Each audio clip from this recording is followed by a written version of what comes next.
Good afternoon everyone, thank you very much for joining me on my latest video, I really appreciate it. I'd like to thank everyone that's commented, likes and continues to subscribe and shares the videos. I was reading through some comments this morning.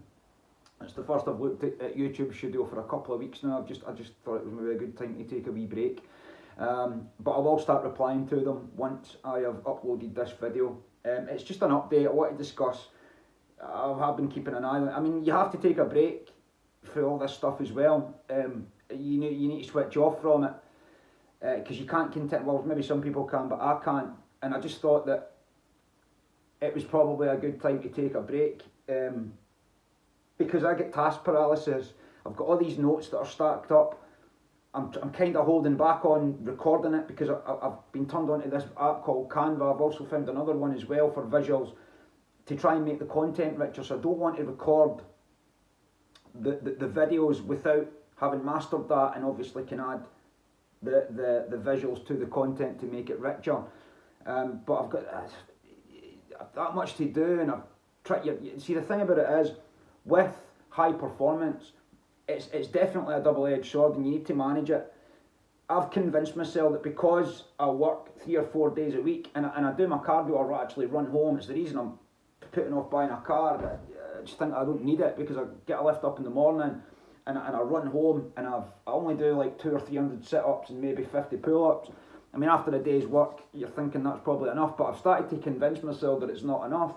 So on the days that I get off, like the 3 or the 4 days that I get off, I hit it hard, Thursday, Friday, Saturday, Sunday, and I can't stop it. It's not like any time I sit down and try and have a rest. I tried it the other week there, just to sit and watch a film that I've never seen before. And it lasted 15 minutes, and it was like I haven't got time for this. Even when I hurt my back a couple of weeks ago, which was another reason why I'd taken a break. I mean, sometimes it's easier when you've got all these tasks, you've got all these ideas coming out your head, all these things you need to learn. I've been looking at that laptop as well. That's been something that I've been needing to do as well. But sometimes it's just easier to switch off from it all and go to work. Because the thing about it is, I mean, people talk about their dreams and what they would like to do and this and that, and then obstacles will come to try and achieve that and they won't do it. And the reason is because not everyone's cut out for their dreams. It takes a lot. It's very, very difficult to try and, because, like, for example, when I get up in the morning, right, I get up at 5:30, I get ready and I get picked up because I know my brother's going to be outside, so I know I need to get up. Whereas when it's you, when you know he's not going to be there, I think to myself, well, I don't actually have to get up just now, but I need to. And it's very, very difficult. It's hard to keep that level of motivation. But when you go to work, all you need to do is get up, make your sandwiches or whatever and go. And the rest of the day is laid out for you. We need you to do this, this, this and this. And by the time you've done it, it's time to go home and that's it. You come, you put your feet up and that's the end of it. Although, when you're trying to, obviously, I mean, I need to work to keep things moving, obviously, in my life. But I can't just come in at night and just relax. I've got to be thinking about something, or I've got to be doing something, or something productive, or it's been absolute madness. So I thought to myself, well, I'll just take a wee break and just try and build things back up, which I have been doing. I've been listening to a lot of educational podcasts recently, which has really helped me, and it's good just to sit in the quiet for a bit, and that's why I'm enjoying doing this work at the moment, because there's no responsibility. I can literally daydream. I've been daydreaming for about a fortnight, I nearly ran into a tree the other week there because of it, but just being able to daydream at work and listen to it has been brilliant, and it really has, and it's something that I've needed, and I'm glad I left that government job, because it was getting too much. Through the day I wasn't getting any education, whereas what I'm doing just now, I mean, obviously you need to pause them sometimes and that if you've got something to go and do, but for the vast majority of the time, certainly if you're in a machine, you can listen to it, which is very, very handy. So I've been very grateful for it. But to keep your high performance, I'm starting to learn that it's a very, very difficult thing. And just because some of the things that I've got, the place that I've got to in my life, you think, well, maybe it's time to kind of put your feet up. It's the opposite to that. When you succeed, it's not time to put your feet up. It's time to move it on more to get to the next level, because that's the only way you're going to get to the next level. and I'm starting to realise that nothing's ever what it seems, and I'm starting to wonder if I'm cut out to get to this next level, because like I say, the carrot and the stick, everyone's got it. If you don't go, you lose your job. Whereas when you've not got that, it takes a different, and I'm trying to train myself to do it, but it is very, very difficult, and I suppose if it was easy, everyone would be doing it, but nothing that's worthwhile is ever easy, I suppose. But that's kind of where I'm at with it. And that's obviously why there's not been any videos for a couple of weeks, because it's just been time to kind of switch off. So I thought I was going to leave it to next week and start doing it again, but I'm starting to feel refreshed again, and I thought, I mean, I've had my eye on the homelessness issue in the UK at the moment, which is obviously it's getting really, really bad. I don't know if you've noticed the other week there. It was on Sky News, like I just briefly kind of looked into it, and there was a girl. I think she was from South London, and she was standing. She'd been evicted from her property. The landlord had came in and changed the locks because the local authority had stopped paying the rent.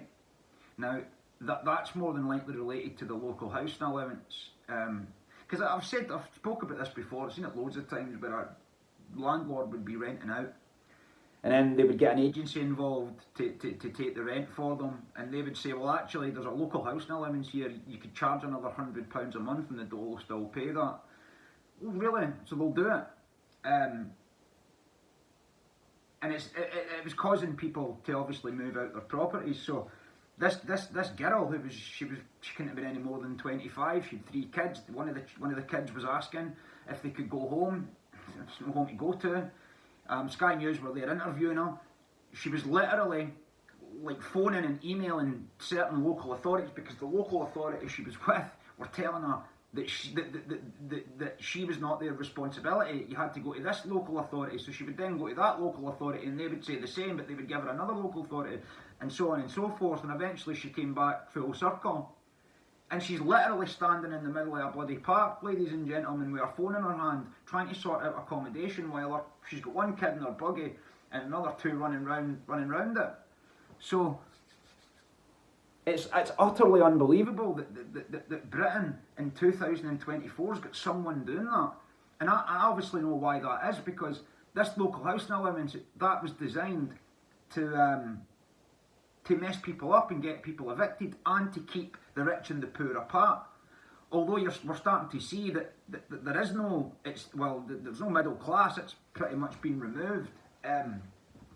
It just seems to be rich and poor. And this girl was trying to get help, and she couldn't get any help at all. Now, people can argue and say, right, well, somebody else that moves in there's going to be having the same problem, but if it's a migrant family who are all going to be receiving universal credit, they can make that work because they're in it together.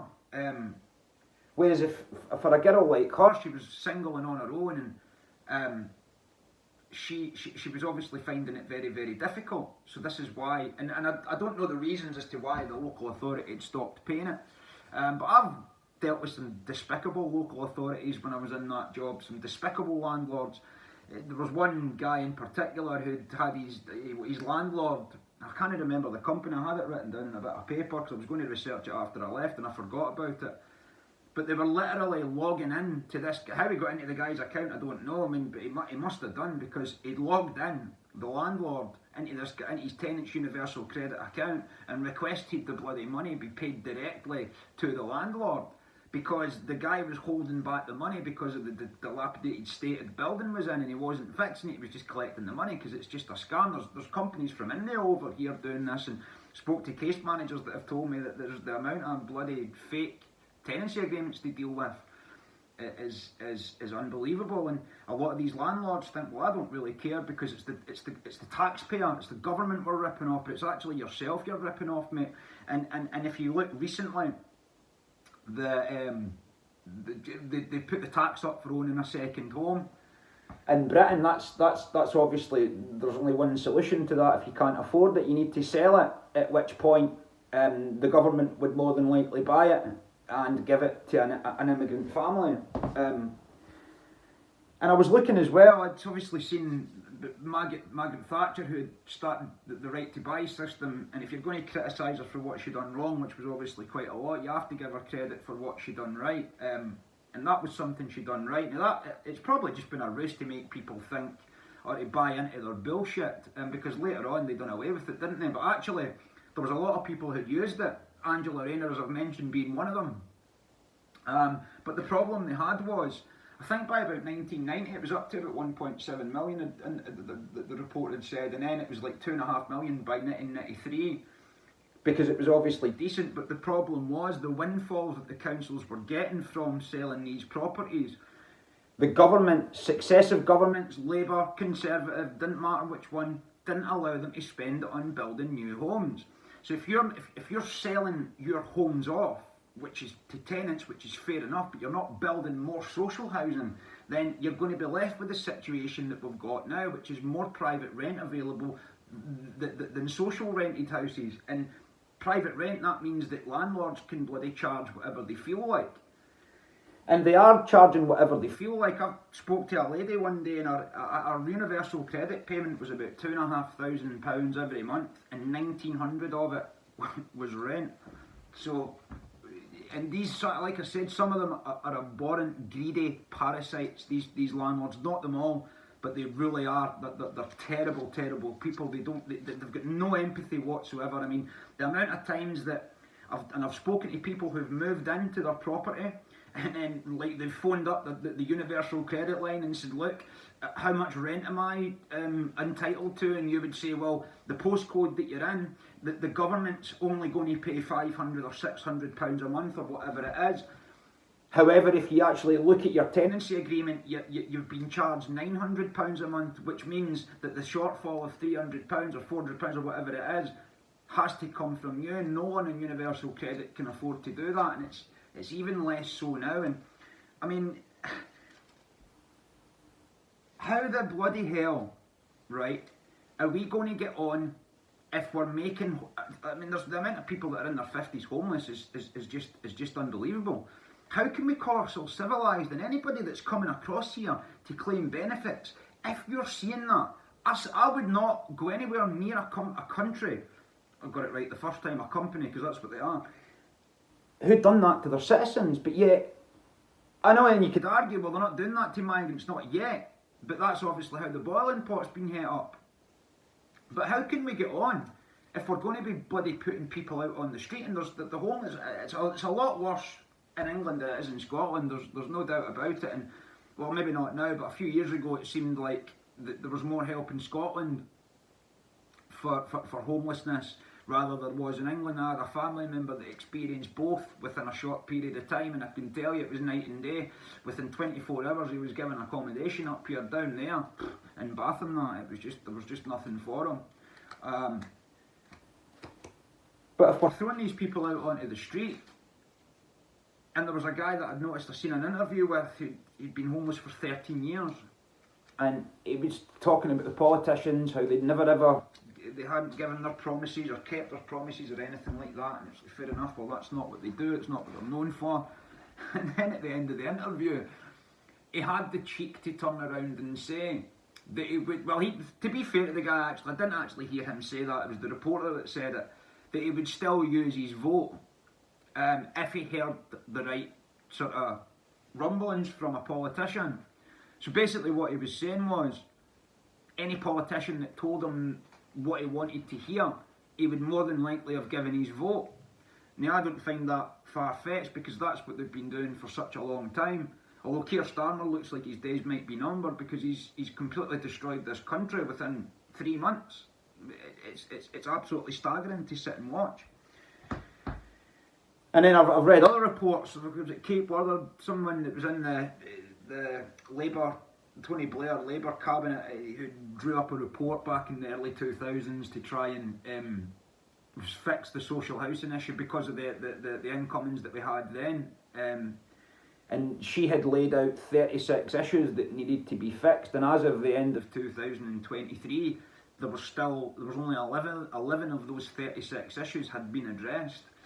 And if you're not building more homes and more private lets are popping up, and more migrants are coming in at the same time, then what's that doing well, it's allowing these landlords to obviously play their own tune, and everyone has to dance to it, because that's what happens. I mean, I'd marked some notes down. I mean, it's like, what was it? It said, yeah, the average property to buy in England is now 8 times the standard salary. Sorry, I thought that was London actually. And councils, obviously, I mean, they're going bankrupt because they're going over budget by paying for things like temporary accommodation and hotels, etc., etc. So they've been going bankrupt for quite a while, again because they're going over budget to then pay for these migrants to come into the country and obviously stay here, which doesn't seem to be, it's not going to let up anytime soon, I don't think, and this is why Keir Starmer's under such fire. But when your council is going bust because it's paying for other people to come and live in hotels and travel lodges or whatever it is in this country, and yet food banks, certainly in this area, are starting to struggle, then what are the people in the councils? Why are people following this? My brother runs a renewable energy site, and they have to give off their CO2, and you can imagine the conversations we have about it in the tea room. No one, even the people they work with, they don't seem to understand why they have to do it, or how to do it, or I had to Google something for my boss to short, so this is how they're trying to do it, to calculate the CO2 that a bloody lorry takes because it's renewable energy, and they need to calculate how much fuel and thus CO2. It's just all nonsense, but from what I could tell, no one seems to know or understand it that well. It's just, well, we need to follow because it came from that desk. And then they look at that desk at the person sit at and they ask them, well, why have you got it? Well, because it came from that desk. And if you ask that desk the same question, they would say the same thing. It came from that desk, and it's just going back. And I think it's time we start asking who these bloody people are, because I'm fucking sick of it. I don't know about you. And certainly these cowards in the councils, and some of the councillors we've had in this area, they know who they are. How they bloody even kept their job is beyond me, like, because they're cowards. How the hell, right, are you going to get on in your community if you don't ruffle feathers? I mean, if someone comes along and says, this is what we need to do, if you're not man enough to question that, if you're too cowardly, I better just do it because I want to keep my salary or whatever it is, then you shouldn't be in that job. You should absolutely, agreeable people should not be in these positions. And I mean, politicians, they're just puppets, but at the local level, I mean, and this is the thing as well, this is what fear does. Fear of losing your salary, or fear of what other people think of you, they'll not do it. Certainly in smaller areas like this, that tends to happen. And it's happening in bigger areas as well. But we are going to have to start getting things together, because, I mean, I've mentioned Trump in my last video. Everyone thinks that the saviour's here and we're all going to be all good. And Elon Musk's bought Twitter because he cares about freedom of speech, and it's like, well, so we're winning now, so what I can do is I can just sit and watch that video I was watching on the internet I'm going to get nothing, absolutely nothing out of, or I'll watch that film on Netflix that will completely numb my mind and I'll get nothing out of. It's okay because Donald Trump and Elon Musk are here with their capes on. Although when you look at Elon Musk, as I've said in previous videos, and some of the people he's connected to, like Peter Thiel, the guy he started PayPal with, these are AI stalwarts. They want AI to replace politicians. This is the agenda, and it's designed to make us think like Donald Trump. He does say so. I would love Donald Trump to be the man you all think he's going to be, and I would, and I swear to God, if he does turn out to be that man, I will sit here, no problem at all, and throw my hands up to it. No problem. I've got no problem admitting when I'm wrong. I'm just glad for the opportunity to show people that I don't mind admitting when I'm wrong.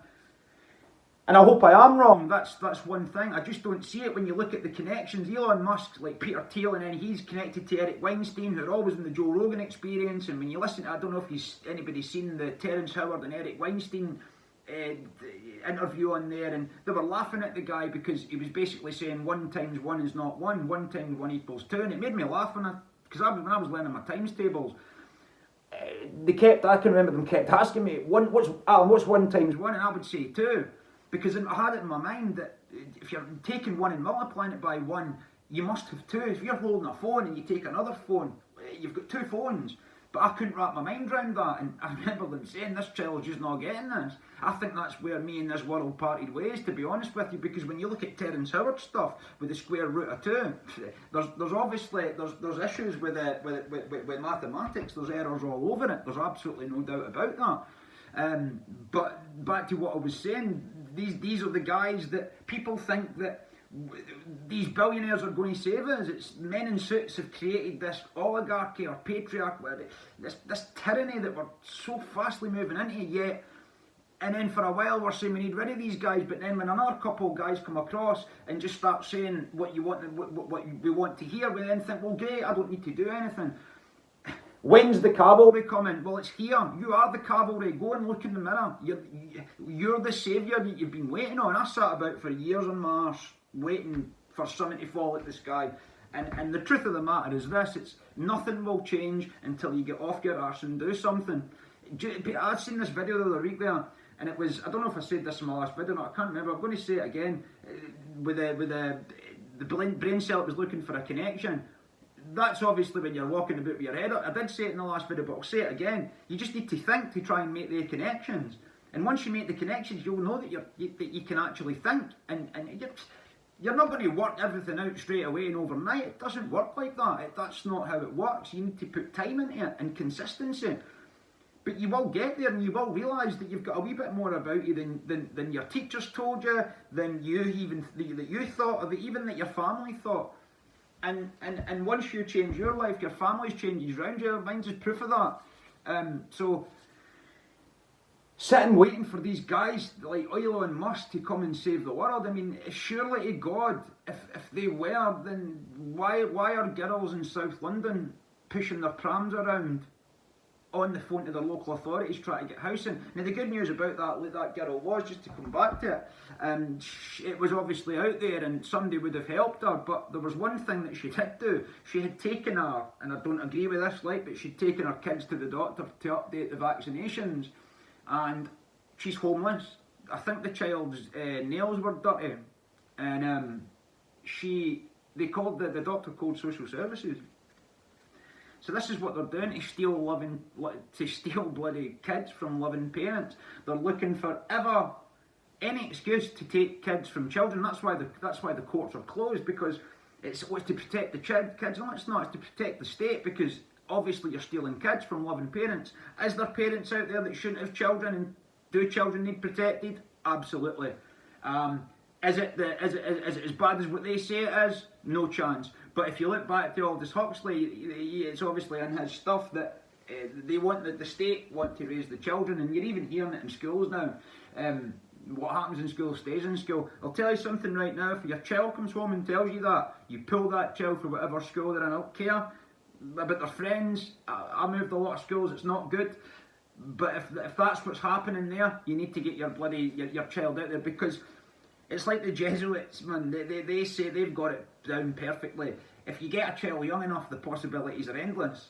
And this is not Jesuits, but the secret society Jesuit that run the CIA. They're utter pure evil scumbags, and that's the way they look at it. So this is the way they think.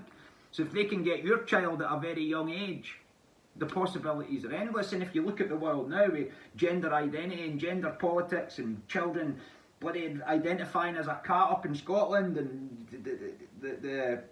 was it here or was that another? I can't remember, but somebody had said something and they were like, well, you're bullying this person. And then there was another thing I'd seen for a teacher up, I think it was up Stirling somewhere, and there was a child who was educating his teacher to say that men and women are biologically obviously different. So when your child is going in and having to teach your teacher that, you need to pull your bloody child from that school, because you would be able to teach them better yourself. In fact, I've said it many times, beyond community, reading and counting, school is completely fucking useless. I don't care what any teacher says. I don't care about any teacher that draws their salary from that shower of shite, because that is what it is. It's not about education, it's about indoctrination. And I'll tell you now, you would serve yourself, and it's not going to be easy to teach kids, especially your own kids, bringing them home. That's very, very difficult to get them to understand that you're not at home, you're at school, and I understand why parents avoid that. I would probably try and avoid it myself if I could, because it would be very, very difficult. But that said, I would try and make it work if I had my teacher bloody telling my they want to start teaching them about sex education at a very, very young level. I remember I had an argument with some bloody idiot for the next town across, that I believe they live in Australia now, and it was on Facebook, and it was when this stuff all started kicking off, and I blew my lid. Like, honestly, my blood boiled when I'd heard that they wanted to start teaching kids as young as 4 and 5 about masturbation, etc., etc. And I'd put there was a post, and I'd put a comment and say how despicable it was, and this fucking idiot got back to me saying, "Oh, so you don't think it's a good idea that if some monster comes to play a game with your child, at least then they would know what to do because they've learned it from their mum and dad?" And I said, well, ponder this. If they've learned it from their mum and dad, and their mum and dad's teaching them about this stuff, then when some monster comes to play the game with them, they're going to be more susceptible to playing the game because they've been learning it from their mum and dad, you fucking idiot. Never heard from her again, because they're cowards. People don't want to think. They're not interested. They just want to jump on the bandwagon. See, COVID, it's easy just to stand with what everybody's saying, because it's difficult to go in the opposite and say the opposite to what they're saying because of the ridicule you get from it. And this is similar. And I'm telling you now, education is education. It's not indoctrination. It just absolutely blows my mind that parents continue to send their kids to schools that are teaching this. And I get that as well. People want their time. This is the smart technology that's done this as well. People have got ever more time to sit on their smart technology, which means they give their kids it so that they can sit on it, and their kids. It's just an absolute disaster. And I've went away off track here as I usually do, but it is all related. I'm sure you'll agree. But it's going to come back to a word that I've been saying since I started this channel. It comes back to taking responsibility.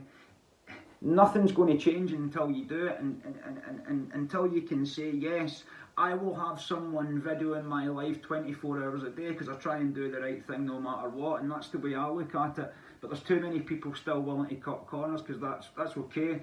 I'm okay, so I don't need to worry about them. And it's very, very sad. Although the farmers' protests in Westminster last week, there's been people here protesting that quite well. It's good to see, obviously, but the minute their bank accounts look like they might be threatened, all of a sudden they're on the side of the angels and they want to fight in the truth movement. Now, if they'd done this 6 years ago or 5 years ago, then maybe it wouldn't be this far. But the minute someone's bank account looks like it might be at risk or going into the red, that's it. It's just like, oh well, we better do something now. I suppose it's better late than never. But it doesn't change the fact that it's motivated by money and what's in your bank account. And at the end of the day, we can't eat money, can we? We can't eat gold, we can't eat silver. And the Central Americans or the Native Americans used to say that's when the West will know, or the people that infiltrated their country, like the Brits, that's when they'll know that money is worthless. When you can't eat it, when the food runs out. Because what good's it if there's no crops or anything like that? I mean, money's not worth the paper that's printed on if there's nothing to buy with it, is there? So maybe we need to go back to a barter system, but this video has just really been an update, and the fact that I've obviously looked at the homelessness issue in the UK, and it's getting worse and worse and worse. And I'll say it one more time: if you don't build bloody homes and invite untold number of people into your country, you're going to have homelessness. And because of the woke left that's in power, it's going to be the people that's built the country, not the people that's coming in, which further creates divide and rule, which then brings up the anger, because you then say, well, why are they getting it and I'm not, and I live here? And then you go out and the anger, you do something stupid, and before you know it, you're getting locked up for an opinion. This is where we're at. And I've been reading about this for years and years and years. I've been talking about it for years to people, and they still do not want to face it. They just think that, I'll just pretend that you never said that and it'll fucking go, well, it's not going away. I said it during COVID, I said it last year, and I'm saying it again. This is not going to go away until we turn and face it, and thankfully more and more people are starting to turn and face it. but it's not enough. It's not enough yet. And we can't bloody thing of their appeasements, because their appeasements are just that, appeasements to keep their system going that little bit longer. It's obviously it's not clear, but exactly what needs to be done at the moment. But as I said a few months ago in a video, once everyone starts taking responsibility and thinking and believing in themselves and realising that they're more than what they've been told, when everyone starts to connect, the co-creative consciousness will, the ideas will come out of that. No doubt about it, that's what will happen. It's just that people are, and it's very difficult to come out of a routine and a comfort zone and going into something new, and I know that more than most, or better than most, because I've got such an addictive personality, and it's very difficult to come out of a comfort zone and into an uncomfortable, or that you perceive to be uncomfortable. That's life, that's how you grow. And there's actually brain chemistry going on. If you listen to, there's a guy called Joe Dispenza. If you listen to him, and he'll get you straightened out for all that stuff, and how the brain chemistry works when you take on new challenges, etc., etc. So we're amazing, man. We are amazing people, but we've been convinced that we're just useless eaters that are good for nothing but bloody switching the machines on and emptying the bins and digging holes. But it's just not true. It's just not true, and we need to start remembering that. And I think that it starts, like, my mum's into watching a lot of videos and that, and she's starting to, there's some stuff I just don't understand, I can't get my head around it, and you now know you need to start reading. You're at the point now when you need to start reading. It's the only way you're going to get to that next level and obviously understand it. But if there's one thing I'll say just before I leave, that the vast majority is are good, and we just want what's best, and I think if we just remember that, and remember that guys in suits, billionaires in suits, aren't all what they seem, then I think we'll be okay. But there's still far too many people willing to fall for it, because they've been seduced by Elon Musk and Donald Trump, and the words that they've said, as I've mentioned before, is casting spells on people, and if you're not aware through your subconscious, then you're going to get manipulated by it. So who knows where to start? I don't know where you start. Where do you think you're going to start? I'm not inside your head, so you start where you think you need to start, and just keep going, and keep reading a page, and eventually you'll be a few years into it, and you'll amaze yourself. That I can promise you. Like I was saying earlier, I am trying to get. I've worked out how to use that laptop and edit videos and that on it as well now, so I'm getting there. I want to try and take this channel to the next level and make a website, etc. Because I think that's the natural progression, isn't it, from YouTube to website, so that you can get a true reading of what your traffic actually is. But again, I'd just like to thank everyone for the lovely comments and your patience waiting for this latest upload. I will get. I mean, I am going to just keep recording short sort of videos like this. Just until I master this Canva and obviously this laptop of mine here, which I'm finally getting some use from.